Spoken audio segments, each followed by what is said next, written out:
बाहर जब भी एक विस्फोट की आवाज गूंजती तभी आदमी उसी समय सीवर पाइप को एक बार पीटता, क्योंकि सिर्फ इसी तरह वह तेज आवाज को छुपा सकता था और ऊपर मौजूद जेल के गार्ड को सुनने से रोक सकता था। यह मोटी सीवर पाइप ही उसकी एकमात्र बचने की राह थी। कई बार कोशिश करने के बाद आखिरकार आदमी ने उसे तोड़ने में सफलता पा ली। उसी पल भारी मात्रा में गंदा पानी बाहर आ गया, साथ ही एक अजीब सी बदबू भी फैल गई, लेकिन उसे इसकी कोई परवाह नहीं थी। वह तुरंत ही बेहद गंदी पाइप में घुस गया और आजादी की ओर बढ़ चला। भले ही अंदर चारों ओर गंदे पानी और मल की बदबू थी, फिर भी उसने दांत भींचकर हिम्मत नहीं हारी, क्योंकि इस जेल से भागने के लिए उसने लगभग 20 साल लगा दिए थे। सीवर से बाहर निकलने के बाद उसने एक पल भी बर्बाद किए बिना जंगल की ओर दौड़ लगा दी। जल्द ही सीन अगले दिन सुबह पर शिफ्ट हो गया। जब जेलर ने कैदियों की गिनती की तो पाया कि 245 नंबर कमरे का कैदी काफी देर तक बाहर नहीं आया। अगर मैं ऊपर आया तो मार मार कर तुम्हारी चमड़ी उधेड़ दूंगा। जब कमरे से कोई हलचल नहीं हुई तो गुस्से में जेलर सीधे ऊपर चढ़ा, पर दरवाजे पर पहुंचते ही हैरान रह गया, क्योंकि सेल में कोई था ही नहीं। दूसरी ओर जब जेल सुपरिटेंडेंट कपड़े बदल रहा था तभी उसने अलार्म की आवाज सुनी। उसे तुरंत गड़बड़ का एहसास हुआ और वह जल्दी से जेल की ओर भागा। इसके बाद उसने जेल के गार्ड्स को गालियां देना शुरू कर दिया, क्योंकि कल रात गिनती के समय तो वह यहीं था, अब अचानक कैसे गायब हो गया। तुरंत बाद उसने अपने गार्ड्स को बुलाकर उस आदमी के सबसे अच्छे दोस्त रेड को बुलाया, जो एक कैदी था। उसे लगा कि ये दोनों हमेशा साथ रहते थे, तो भागने से पहले उस आदमी ने जरूर रेड को कुछ बताया होगा।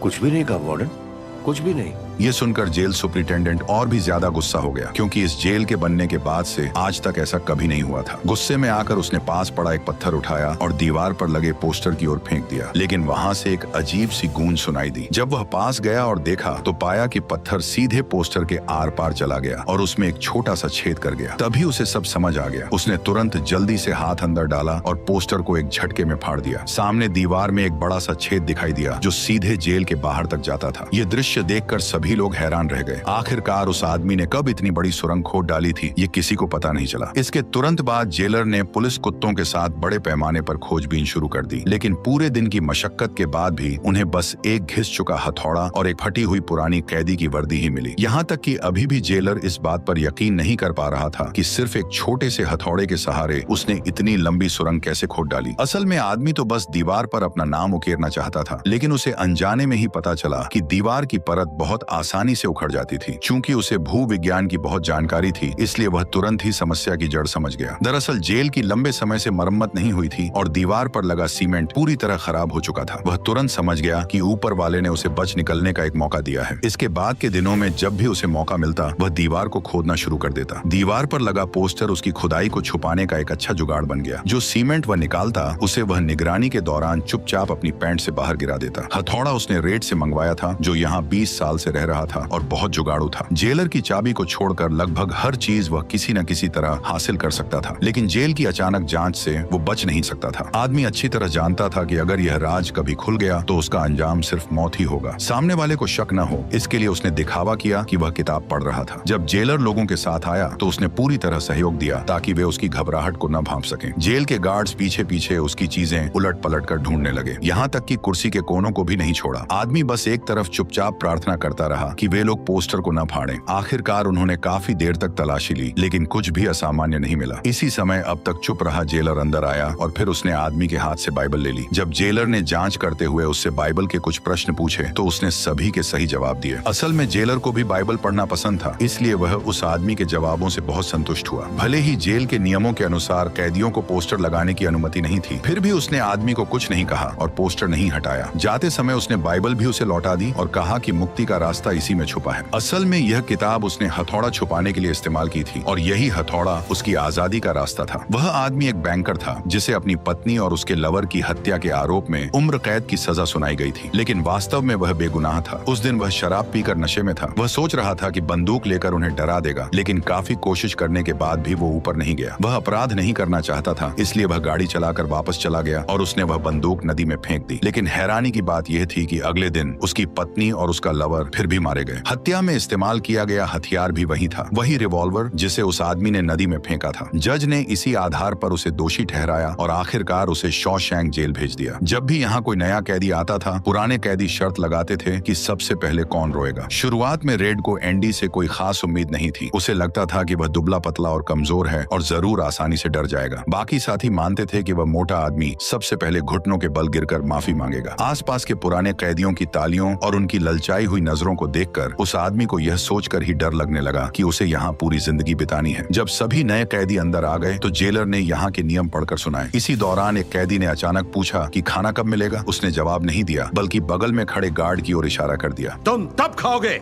जब हम कहेंगे। बात भेजे में घुसिया नहीं, हरामजादे।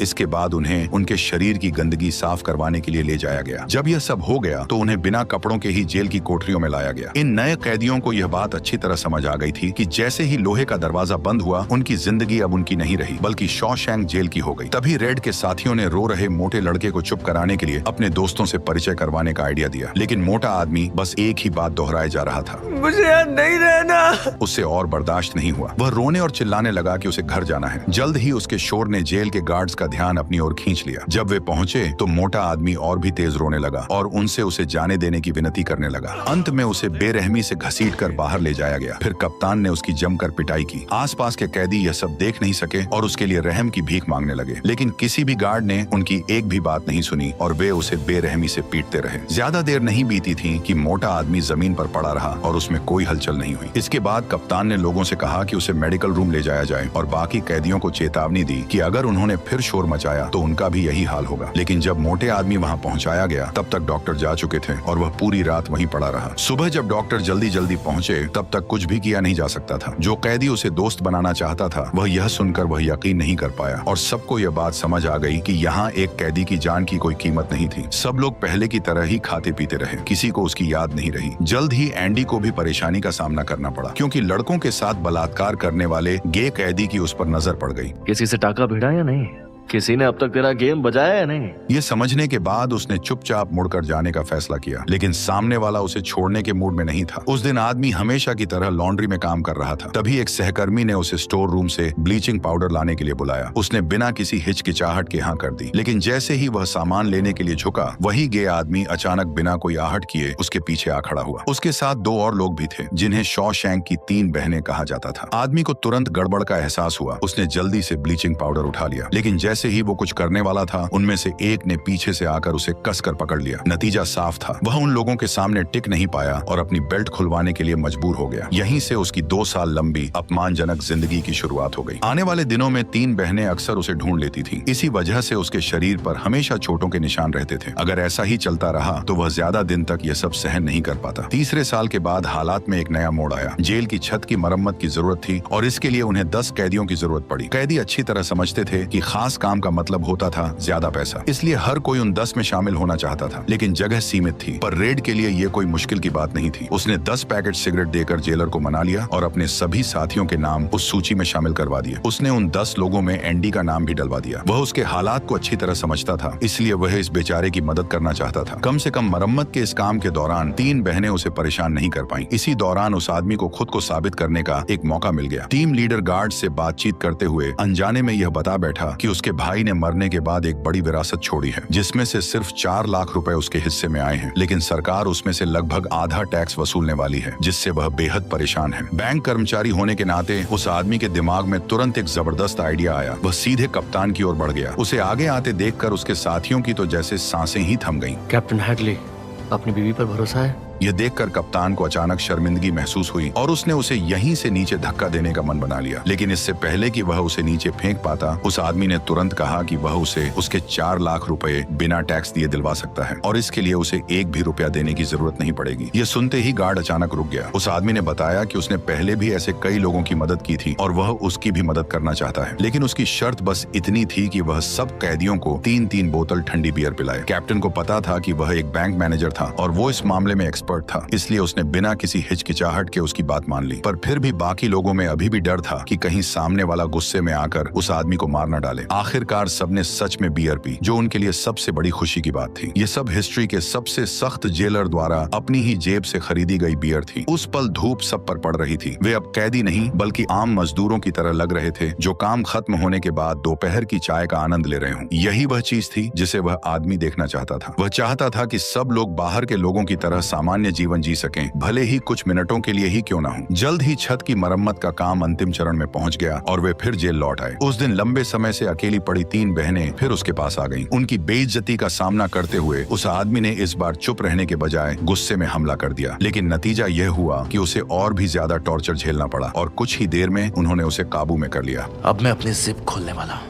और उसमें से जो भी निकलेगा वो तुझे मुंह में लेना पड़ेगा। तभी आदमी ने गुस्से में तुरंत जवाब दिया कि अगर तुमने ऐसा किया तो तुम्हें वह चीज सही सलामत वापस नहीं मिलेगी। मेरे मुंह में कुछ भी डाला तो पछताएगा। उसने साफ कहा कि अगर तुमने ऐसा किया तो मैं स्टील का पूरा 8 इंच का चाकू तुम्हारे कान में घुसा दूंगा। तभी आदमी ने कहा कि उसका दिमागी संतुलन हिल चुका है और उस पर उसका कोई कंट्रोल नहीं है। उसने चेतावनी दी कि अगर उसने उसके मुंह में डालने की गलती की तो हो सकता है कि वह न चाहते हुए भी उसे काट ले। यह सुनकर तीनों बहनों को थोड़ी देर के लिए डर लगने लगा, लेकिन यह डर जल्दी ही गुस्से में बदल गया। उन्होंने उस आदमी पर मुक्कों और लातों से हमला करना शुरू कर दिया जब तक कि वह बेहोश नहीं हो गया। नतीजा ये हुआ कि वह आदमी सीधे 1 महीने तक मेडिकल रूम में पड़ा रहा। 3 बहनों की सबसे बड़ी बहन को सजा के तौर पर 1 हफ्ते के लिए अलग बंद कर दिया गया। लेकिन कहानी यहीं खत्म नहीं हुई। जब वह अकड़ते हुए कदमों के साथ वापस अपनी सेल में लौटा तो उसने देखा कि कप्तान वहां गुस्से में खड़ा था। उसे तुरंत हालात की गंभीरता का एहसास हो गया, लेकिन अब भागने का कोई मौका नहीं था। कप्तान ने उसकी जमकर पिटाई की। कप्तान की क्रूरता पहले से ही मशहूर थी। उसे इतनी बेरहमी से पीटा गया कि वह कोमा में चला गया। इसके बाद इलाज के लिए उसे दूसरी जेल में भेज दिया गया। इस घटना के बाद तीनों बहनें फिर कभी उससे पंगा लेने की हिम्मत नहीं कर पाईं। असल में यह सब कप्तान के इशारे पर हुआ था, क्योंकि उसने उस आदमी के बैंकर होने की पहचान कर ली थी जो आगे चलकर उसके बहुत काम आ सकती थी। इसके तुरंत बाद उसे लॉन्ड्री से लाइब्रेरी में ट्रांसफर कर दिया गया, जहाँ उसके साथ एक बुजुर्ग कैदी भी था। वह बुजुर्ग पिछले 50 सालों से वहीं रह रहा था। लाइब्रेरी का काम बहुत आसान और हल्का था। किसी को किताब उधार लेनी होती थी तो बस उसका रजिस्ट्रेशन करना रहता था। लेकिन कप्तान की टैक्स चोरी में काफी मदद करने की वजह से जल्द ही दूसरे जेलर भी उससे मदद मांगने आने लगे। जेल में थोड़ा आराम से रहने के लिए वह किसी को भी मना नहीं करता था और सबकी मदद के लिए योजनाएं बनाता था। 1 महीने से भी कम समय में उसने आधे से ज्यादा जेलरों के लिए टैक्स रिफंड की प्रक्रिया पूरी कर दी थी। कुछ ही समय में वह पूरे जेल में मशहूर हो गया, यहाँ तक कि जेल सुपरिंटेंडेंट भी उससे मदद मांगने लगा। उसका काम इतना बढ़ गया था कि कभी कभी रेड को भी उसकी मदद के लिए बुला लिया जाता था। लाइब्रेरी को बड़ा करने और सबको नई किताबें पढ़ने का मौका देने के लिए उसने फिर से जेल सुपरिंटेंडेंट से फंड की मांग की, लेकिन उसने बताया कि फिलहाल जेल की फाइनेंशियल पोजीशन अच्छी नहीं है और लाइब्रेरी बढ़ाने के लिए एक्स्ट्रा फंड उपलब्ध नहीं है। हालांकि एक ही रास्ता था, राज्य विधानसभा से पैसे मांगे जाएं। उनकी अनुमति से उसने राज्य विधानसभा को हर हफ्ते चिट्ठी लिखकर फंड की मांग करनी शुरू कर दी, लेकिन हर बार उसकी चिट्ठी का कोई जवाब नहीं आया। फिर भी वह इतनी आसानी से हार मानने वाला नहीं था। उसने लगातार 6 साल तक चिट्ठियां लिखी। इसी दौरान एक दिन लाइब्रेरी में एक अजीब घटना घटी। कैदी ओल्ड ब्रुक ने चाकू लेकर अपने एक साथी को बंधक बना लिया। वह यहाँ बहुत लंबे समय से रह रहा था, हमेशा शांत और हंसमुख रहता था और उसने कभी भी ऐसा व्यवहार नहीं किया था। असल में उसकी पैरोल मंजूर हो गई थी और वह जल्द ही यहाँ से जाने वाला था। यह अपने आप में एक अच्छी बात थी, लेकिन वह इस जेल में 50 साल से रह रहा था। वह यहाँ की हर चीज का आदी हो चुका था और बाहर जाना बिल्कुल नहीं चाहता था। इसलिए उसने यहाँ रुकने के लिए आदमी को मारने का फैसला किया, लेकिन एंडी के लगातार समझाने के बाद उसने आखिरकार अपने हाथ में पकड़ी हुई छुरी नीचे रख दी और इस सच्चाई को स्वीकार कर लिया। बाकी लोग ये समझ नहीं पा रहे थे कि कोई इंसान हमेशा जेल में ही रहना क्यों चाहेगा। वे तो यही चाहते थे कि किसी तरह बाहर निकल जाए। रेड ने कहा कि उसे यहाँ अपनापन महसूस होता है। शॉशैंक जेल में वह एक बहुत खास इंसान है। यहाँ उसकी पहचान है, उसका सम्मान है, लेकिन बाहर वह कुछ भी नहीं है। बाहर जाने के बाद वह बस एक बूढ़ा आदमी रह जाएगा जिसे कोई यह तक नहीं पूछेगा कि वह कौन है। बहुत जल्दी वह दिन भी आ गया जब उसे बाहर जाना था। उसने उस कौवे को, जिसे उसने प्यार से पाला था, आजाद कर दिया और खुद भी रिहा होने का अनुभव किया। यहाँ के गार्ड्स भी उसकी बहुत इज्जत करते थे। जब वह लोगों और गाड़ियों से भरी सड़क पर खड़ा हुआ तो उसके चेहरे पर एक अजीब सी उलझन थी। वह इस समाज से बहुत लंबे समय तक दूर रहा था। बाहर की दुनिया उसके लिए अब पूरी तरह अजनबी हो चुकी थी। 50 साल पहले उसने सिर्फ एक कार देखी थी, लेकिन अब सड़कों पर कारों की भरमार थी। सरकार ने उसके लिए टेम्पोरेरी घर की व्यवस्था की और उसे सुपरमार्केट में पैकिंग का काम दिला दिया, लेकिन उम्र ज्यादा होने की वजह से वह बूढ़ा आदमी बहुत धीरे काम करता था और अक्सर गलतियां कर बैठता था। कस्टमर्स की लगातार शिकायतें सुनकर मैनेजर सबके सामने उसे डांट देता था। किसी को इस बात की परवाह नहीं थी कि वह एक बूढ़ा आदमी था। उसका कोई दोस्त भी नहीं था जिससे वह बात कर सके। रात को सोते समय वह अक्सर कल्पना करता था कि जब वह जागेगा तो फिर से जेल की अपनी कोठरी में होगा, क्योंकि वहीं वह जिंदा रह सकता था। उसने यहाँ तक सोच लिया था कि वह फिर से डकैती करेगा ताकि दोबारा जेल लौट सके, लेकिन वह बहुत बूढ़ा हो चुका था। अब वह उस तरह की चोरी करने की हालत में नहीं था। कुछ ही समय बाद उसने एक दुखद फैसला ले लिया। उसने चाकू से अपना नाम कमरे की दीवार पर खोदा और फिर बिना किसी हिचकिचाहट के फांसी लगाकर आत्महत्या कर ली। इस तरह उसके दुखद जीवन का अंत हो गया। जब जेल के बाकी कैदियों को यह खबर मिली तो वे गहरे दुख में डूब गए, खासकर रेड। वह भी यहाँ 30 साल से था। हर बार जब वह पैरोल के लिए आवेदन करता था तो वह विनम्रता से जवाब देता था कि उसने अपने आप को सुधार लिया है और अब वह समाज के लिए कोई खतरा नहीं बनेगा, लेकिन हर बार उसे मना कर दिया जाता। इस बीच एंडी बड़ी संख्या में किताबें और 18,000 रुपए का फंड मिल गया जो सोमवार को भेज दिया गया था। गार्ड्स चाहते थे कि वह आदमी अब और पत्र न लिखे और खुद को रोक ले। उसकी मेहनत आखिरकार रंग लाई और उसने तय किया कि अब से वह हर हफ्ते 2 पत्र लिखेगा। सफलता का जश्न मनाने के लिए उसने एक बार फिर शौचालय जाने का बहाना बनाया और चुपके से एक रिकॉर्ड निकालकर बजा दिया। इसके बाद उसने सभी दरवाजे बंद कर दिए और रेडियो चालू कर दिया। अब हर कोई यह संगीत सुन सकता था और सब हैरान थे, ध्यान से सुनने लगे, क्योंकि पहले रेडियो पर केवल जेलर की लगातार चेतावनियां ही आती थी, लेकिन इस बार गाना बज रहा था। जब जेलर वहां पहुंचे तो वह आदमी आराम से कुर्सी पर लेटा हुआ गाने का आनंद ले रहा था। जेलर की चेतावनी का उसने कोई जवाब नहीं दिया। उसने किसी की परवाह नहीं की, बल्कि वॉल्यूम और भी ज्यादा बढ़ा दिया। यह देखकर जेलर गुस्से में आ गया। उसने बाहर से जबरदस्ती दरवाजा तोड़ दिया, जिससे कांच भी टूट गया। नतीजा यह हुआ कि उसे 2 हफ्ते के लिए सजा में डाल दिया गया। अच्छा यह था कि उसने पहले कई लोगों की मदद की थी, वरना उसे वहीं मार दिया जाता। आखिरकार 2 साल बाद उसकी मेहनत फिर से रंग लाई। सोमवार को उसे पता चला कि 18,000 रुपए की रकम को बढ़ाकर 45,000 रुपए कर दी गई है। जल्दी ही यहाँ सबको पढ़ने के लिए जगह मिल गई और एक ही बार में बहुत से लोग वहाँ आने लगे। जल्द ही वह आदमी सुपरिंटेंडेंट के लिए काले धन को सफेद करने का औजार बन गया। हर बार वो जेलर को मिले पैसों को सफलतापूर्वक सफेद कर देता और फिर उन्हें अलग अलग बैंक खातों में जमा कर देता। लेकिन उस चालाक एंडी ने एक तरकीब सोची। उसने कानून की खामियों का फायदा उठाते हुए एक नकली व्यक्ति बना लिया और सभी बैंक खातों को उसी के नाम पर दर्ज कर दिया। हालांकि जब भी वह आदमी चाहता वह उस नकली व्यक्ति को पल भर में खुद में बदल सकता था और सारी रकम निकाल सकता था। अब जल्द ही समय 7 साल आगे बढ़ गया और जेल में फिर नए कैदी लाए गए। उनमें से टॉमी सबसे ज्यादा मशहूर था। उसे घर में घुसकर डकैती के आरोप में पकड़ा गया था और यह पहली बार नहीं था जब वह जेल आया था, इसलिए आते ही वह सबके साथ घुल मिल गया। उसकी एंडी के साथ भी अच्छी दोस्ती हो गई। एंडी ने टॉमी से हाई स्कूल डिप्लोमा का इंतजाम करने को कहा ताकि बाहर निकलने पर उसे नौकरी ढूंढने में आसानी हो सके। असल में टॉमी ही वह इंसान था जो एंडी की पत्नी की मौत की सच्चाई उजागर करने वाला था। एक दिन वह रेड से बात कर रहा था, तभी उसने अनजाने में पूछ लिया कि वह किस वजह से जेल आया था। बीवी को किसी गोल्फर के साथ सोते हुए देख लिया,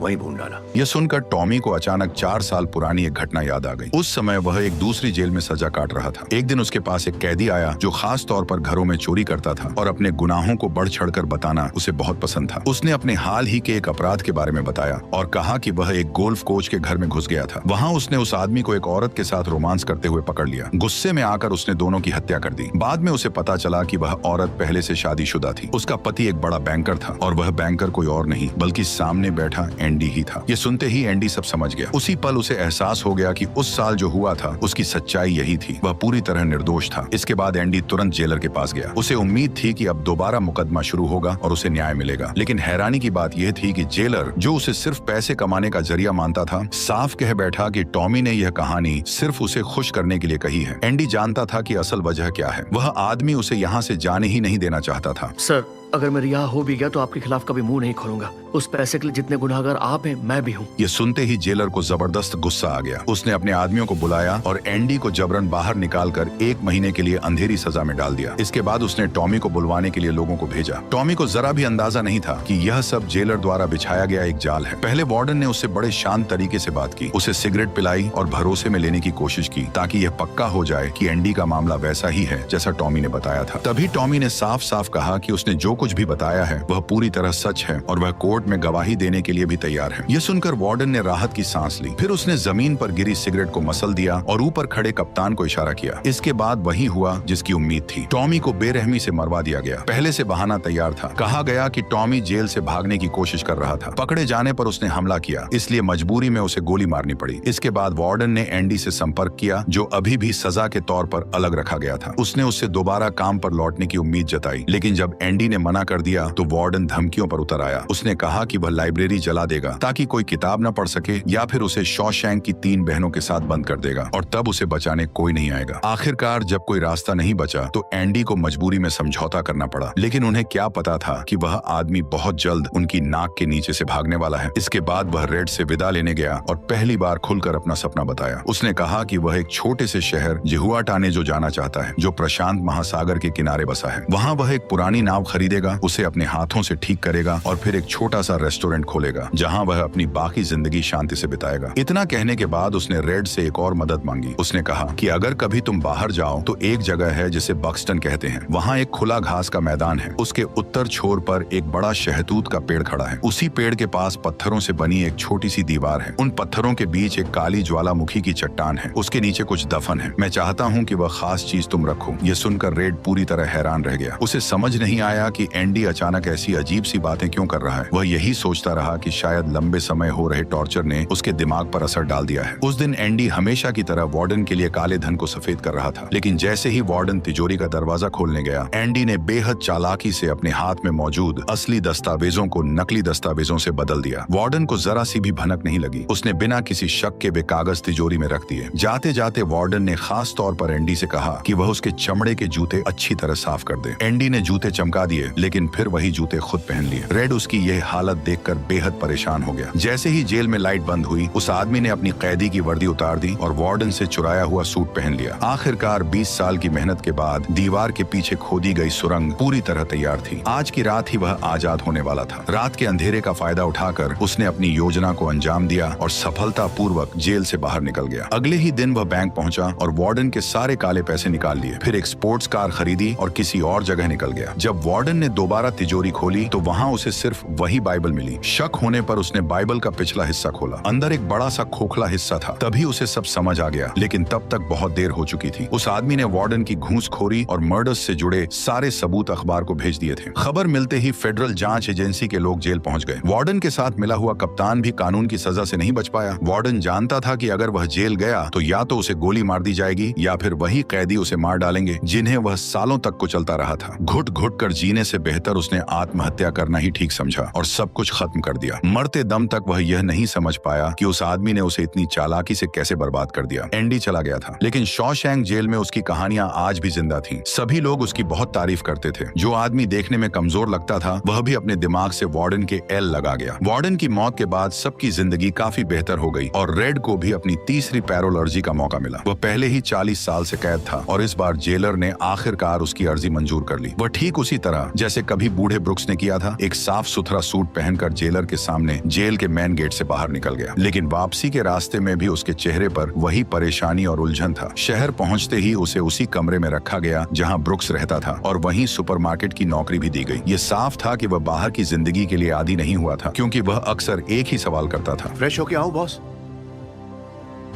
हर बार तुम्हें जब जाना हो तो मुझे पूछने की जरूरत नहीं, तुम जा सकते हो, समझ गए? आदमी को जेल में 40 साल हो गए थे, इसलिए हर बार परमिशन लेना उसके रोजमर्रा की जिंदगी में आ गया था। पर वह चाह कर भी उसे छोड़ नहीं पा रहा था। वह बस सोचता था कि कैसे भी वह अपनी पैरोल तोड़ दे ताकि वह वापस जेल में भेज दिया जाए। वो भी ब्रुक्स की तरह अपनी जान देना चाहता था, पर दिल में उस आदमी से किया वादा अब भी था। फिर वो बताई गई जगह पहुंचा। कई ऊंचे पहाड़ों को पार करने के बाद उसने आखिरकार वह बड़ा पेड़ ढूंढ लिया। पत्थरों से बनी दीवार के साथ चलते हुए उसे काली ज्वालामुखी की चट्टान दिखी। जब उसने उसे हटाया तो उसके नीचे सचमुच कुछ छुपा था, एक धूल भरा लोहे का डिब्बा। जब चारों ओर कोई नहीं था तब रेड ने उसे खोला। उसके अंदर एक चिट्ठी और नोटों की एक गड्डी थी। चिट्ठी में एंडी ने लिखा था कि उसने जूहा तानियों के छोटे कस्बे में सब कुछ तैयार कर रखा है, बस अब रेड के आने का इंतजार है। ये पढ़ते ही रेड बिना एक पल गवाए तुरंत एंडी से मिलने के लिए निकल पड़ा। उसने काफी लंबा सफर तय किया और जब आखिरकार वहाँ पहुँच गया तो देखा कि एंडी अपनी बताई गई नाव को घिस रहा था। तभी अचानक एंडी की नजर रेड पर पड़ी और उसे देखकर वह बेहद खुश हो गया और यहीं पर यह शानदार मूवी खत्म हो गई। अगर आपको यह वीडियो अच्छी लगी हो तो हमारे चैनल को सब्सक्राइब और वीडियो को लाइक जरूर कीजिएगा।